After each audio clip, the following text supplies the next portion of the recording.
increasingly under threat. President Donald Trump says that Iranian military sites on the island of Harg have been totally obliterated. The island has a major oil exporting terminal and is considered vital for Iran's heavily sanctioned economy.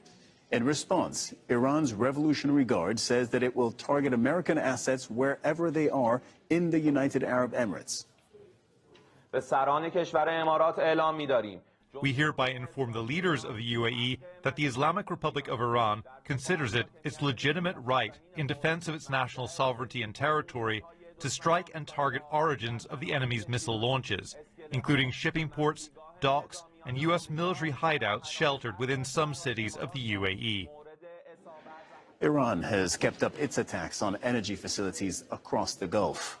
Debris from an intercepted drone has ignited fires in the oil transfer port of Fujairah in the UAE, that's near the Strait of Hormuz.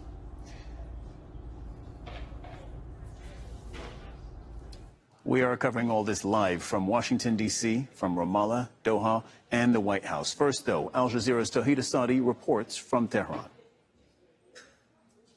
The gist of the matter when it comes to the reaction from Iran is the readiness for any scenario down the road. But speaking of this very specific attack that happened in the past 24 hours, we know that geostrategically speaking, we are dealing with one of the most significant, if not the most significant, choke points when it comes to the oil exports of the country. The Harg Island plays a very significant critical role, and on that we've got the statement coming from military parts of the country, all coming out to say, to warn that in case of attack on the oil infrastructures of the country, the retaliation is going to be severe, targeting the oil infrastructures, oil companies belonging or affiliated with the United States in the region. That is one part of the story. And the other part is also indicating escalated situation, as we heard from different officials, militarily speaking, of the country, coming out all to say that the escalation right now is name of the game. IRGC Navy Commander, U.S. bases across the region being targeted. IRGC itself came out with a statement talking about the 49 strikes. Also, Defense Ministry's spokesperson came out to say that Iran is going to use even more serious weaponry, with greater destructive power and greater precision in the next round of retaliatory strikes. Donald Trump has posted to Truth Social, commenting on the situation in the Strait of Hormuz. He writes, quote, "The United States will be bombing the hell out of the shoreline and continually shooting Iranian boats and ships out of the water. One way or the other, we will soon get the Hormuz Strait open, safe, and free." Al Jazeera White House correspondent Kimberly Halkett is with us. So, Kimberly, Donald Trump writes, quote, "Hopefully, China, France, Japan, South Korea, the UK, and others will send ships to the area so that the Hormuz Strait will no longer be a threat." It's part of the same message. Is there actually a plan in place? If there is, it hasn't been made public. And what I can tell you is that earlier in the week, some of those countries that are members of the G7 had a call with the U.S. president on Wednesday, in fact. And not only did they express the concern about the Strait of Hormuz and how it is being closed and efforts to open it, but also that Donald Trump should continue or discontinue his war was the guidance that was given. So there is no plan for, at least publicly, to expand or broaden the coalition. But that's exactly what the U.S. president is suggesting, that they participate in some way in keeping the Strait of Hormuz open. Now, there's no accident in that the U.S. president has included China in that list. We know that China imports a significant amount of Gulf oil. And so the message the U.S. president is essentially sending is that if you benefit from the strait being open, you should defend it. Let's take a closer look at Iran's Harg Island, which Donald Trump says was heavily bombed by the U.S. military. It's a small island in the northern Gulf, about 25 kilometers off the Iranian mainland.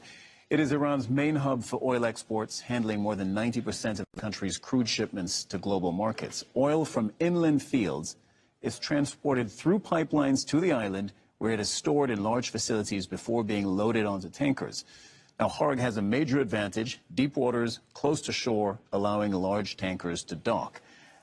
Let's head over to Patty Culhane, who's in Washington, D.C. Patty, Donald Trump has said that he will bomb Iran's oil facilities on Haag if Iran continues to keep the Strait of Hormuz closed. He's also said this just in the last few moments in that same message on Truth Social that we were talking about with Kimberly. He says, quote, "We've destroyed 100% of Iran's military capability, but it is easy for them to send a drone or two, drop a mine, or deliver close-range missiles somewhere along this waterway," he means the Strait of Hormuz, "no matter how badly defeated they are," end quote. So, Patty, is Donald Trump publicly suggesting, for the first time, I think, that Iran may not be fully defeated and demilitarized at the end of this military campaign? It's the most clear message he has sent on that matter. It sounds to me, if you look at his tweets or posts on Truth Social, this is a president who's just now realizing that there can be consequences for military actions. Think about it. He has launched military strikes into 7 countries in just, a year and 2 months into his second term. There hasn't been really any consequences for the American public with that. And we have been hearing from the Secretary of Defense, Pete Hegseth, who was quite defensive when he spoke to reporters just yesterday, saying that don't even worry about it, we're going to take care of the Strait of Hormuz, and really blasting reports that they just didn't expect this to happen, which is somewhat baffling. I've covered the military for decades, and every single military commander, when you talk about Iran, has always said that this was the biggest concern. This is Iran's biggest leverage. So the president now sending out all these different ideas to open up the strait. They've talked about U.S. military vessels escorting ships. Now he's saying, but they might have a drone, they might still have a missile, they might have mines. It seems he's realizing and making public the fact that it would be incredibly dangerous and very likely that the U.S. Navy would lose a ship if it tried to do military escorts. So now he's saying everyone else in the world needs to come do this. And he's also sending 5,000 Marines to the area, we believe. A land invasion, a ground invasion, well, in the region doesn't seem possible, but it would also be tremendously damaging to his presidency. 3/4 of Americans say they do not want to see this turn into a ground war. The other threat he's making is to bomb the Iranian oil facilities. Gas prices since this started in the country have jumped 23.5%. We are already in an affordability crisis. If he bombs Iran's oil facilities, that price would jump dramatically. Patty, I have one more for you, and it's based on the same Truth Social message that Donald Trump wrote a short while ago. At the end of the message, he says this: the U.S. will be continually shooting Iranian boats and ships out of the water. What I don't understand here is that the Pentagon has been telling us for days, and so has Donald Trump, that Iran has no more navy already, that all their boats are at the bottom of the Gulf. So do they have boats? Do they have a navy? Do they have a way to threaten the strait, yes or no? Well, actually, it sounds like both things can't be true, but they can. Well, we have no official confirmation other than what the military said about the complete destruction of the Iranian Navy. What I think they're referring to there is Iran has a vast array of small boats, which can be very, very challenging to defend against. They can also drop mines from these small boats. And even though the Trump administration publicly says they have no information that the strait has been mined, several media reports have said the Trump administration has been told and is aware that there are mines in the Strait of Hormuz. The Treasury Secretary said because some Chinese ships were able to make it through, what it proves is that the Chinese captains might just actually know where the mines are. Patty Culhane reporting from Washington, D.C. Thank you very much, Patty. Israeli forces have launched airstrikes on several areas of Lebanon, claiming it is targeting locations linked to Hezbollah. 4 people were killed by strikes in the southern city of Sidon. The victims were members of the same family. A relative of those killed says that they weren't part of any political party. Lebanon's capital, Beirut, has again been under relentless Israeli attacks. The southern suburb Dahieh has taken the brunt of the airstrikes. That's what it looks like. The area is a Hezbollah stronghold. And in the northern suburb of Borj Hamoud, 1 person was killed in an attack on a residential building. That same building was also hit on Friday. The area is not under Israel's forced evacuation orders.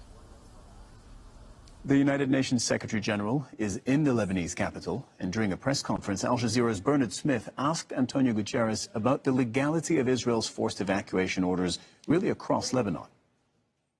Secretary General Bernard Smith from Al Jazeera English, you touched on this in your opening statement, but Israel's evacuation orders now cover some 14% of Lebanese, including whole suburbs of Beirut, as well as southern Lebanon, as well as parts of the Bekaa.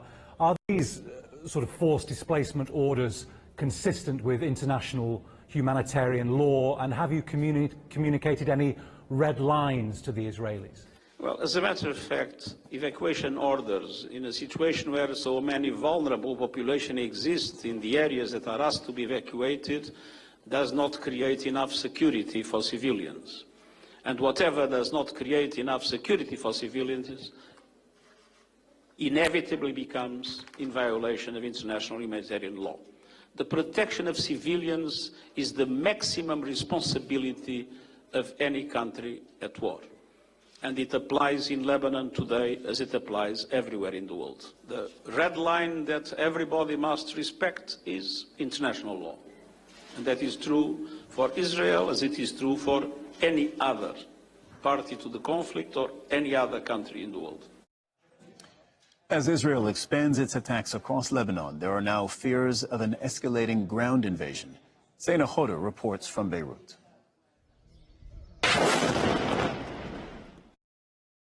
This is just the beginning. There's been hundreds of airstrikes in multiple locations. Nearly 1,000 people are killed. Civilians are not spared in what Israel calls its war against Hezbollah. Week 2, and the toll keeps climbing. 2,000 people have been wounded, more than 300 of them children. When the missile came, it shook the building. It hit our neighbours. The glass, stones and everything fell on us.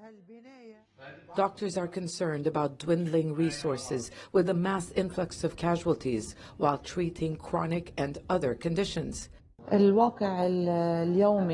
This war is very harsh. If we compare it to the 2024 war, we are receiving many civilians. A ground invasion. Next, Israeli troops have been reinforcing their presence along the border and operating in villages inside Lebanese territory, preparing for what could be a major military operation involving creating a kilometers-deep buffer zone. They've begun targeting bridges as part of a military strategy to disrupt the movement of Hezbollah fighters and weapons who continue to fire rockets across the border and engage with advancing troops. The Lebanese government, which misled and to fulfill its commitment to disarm Hezbollah, will pay increasing costs through damage to infrastructure and loss of territory until Hezbollah is disarmed. International aid agencies are warning Lebanon is facing unpredictable challenges as conflict, mass displacement, and the lack of humanitarian resources converge. Nearly 1 million people have so far been displaced in the latest confrontation between Israel and Hezbollah. Prime Minister Nawaf Salam says that's in people in Lebanon. He's also warning that Lebanon is facing one of the most dangerous chapters in its modern history. The government and the army are under Israeli and U.S. pressure to confront Hezbollah. Doing so could lead to sectarian strife. Hezbollah is still defiant, warning Israel it is prepared for a long confrontation. But this is coming at a cost for a nation where many have still not recovered from the last war 2 years ago. For Mohammed Ta'i, he has already lost it all. 4 daughters, his mother, brother, brother-in-law, and nephew killed in one strike in southern Lebanon. The Israeli military comes out every day saying that it's striking infrastructure. Is this the infrastructure? I've lost my 4 daughters. The eldest was 13 years old. The youngest was 6. My nephew was 12. My brother was killed. My mother was killed. My father and my brother-in-law were killed.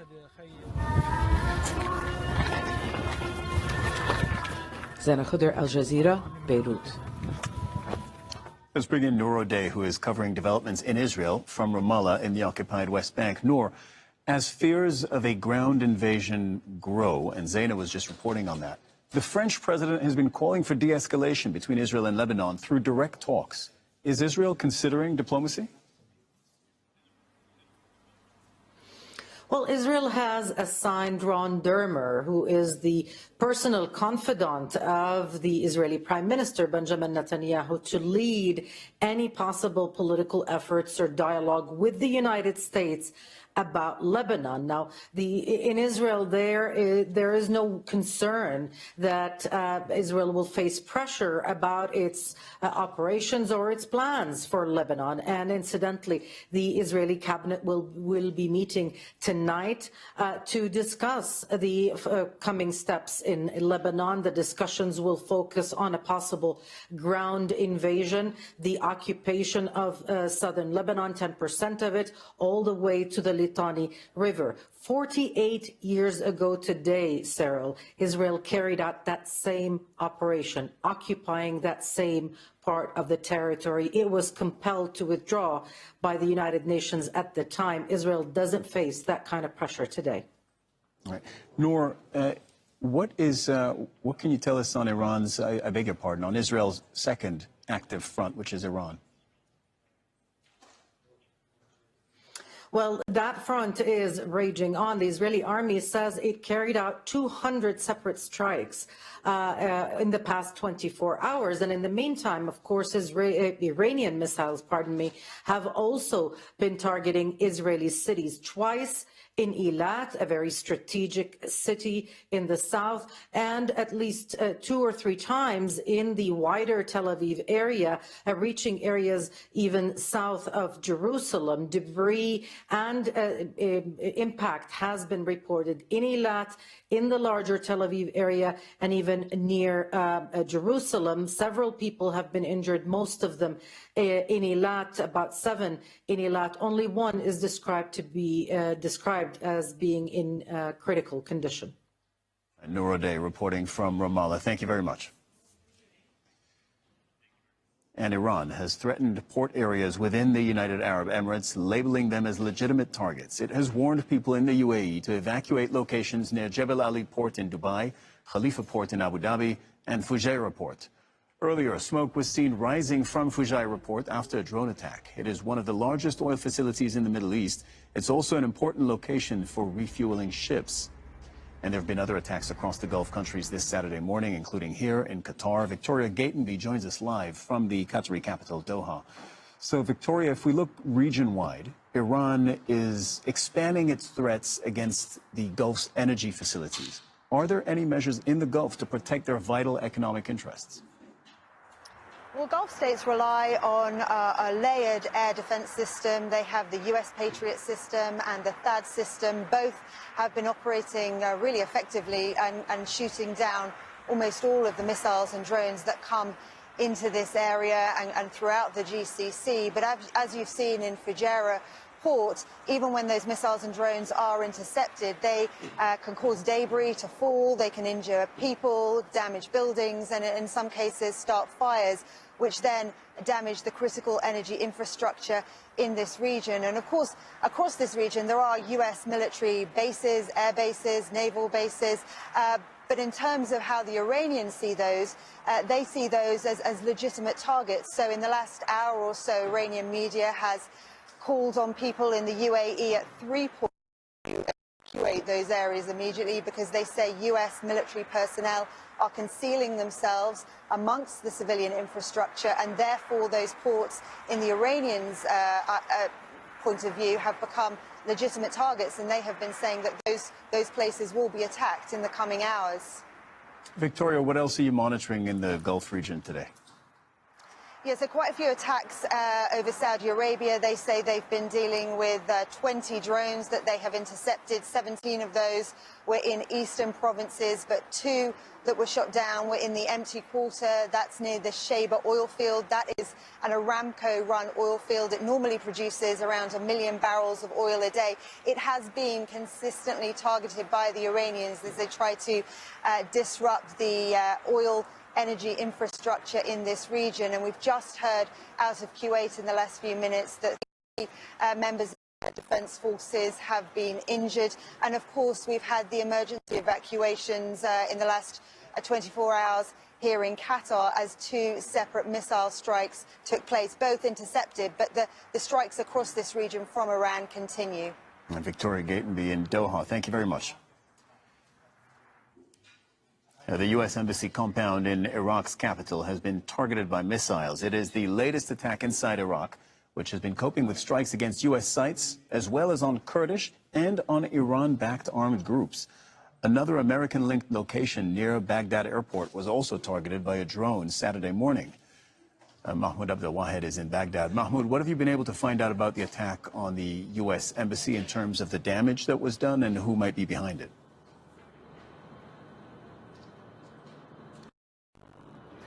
Well, the projectile was so swift that hit the U.S. Embassy, and it hit the CRAM U.S. The air defense system responsible for the space communication part that was damaged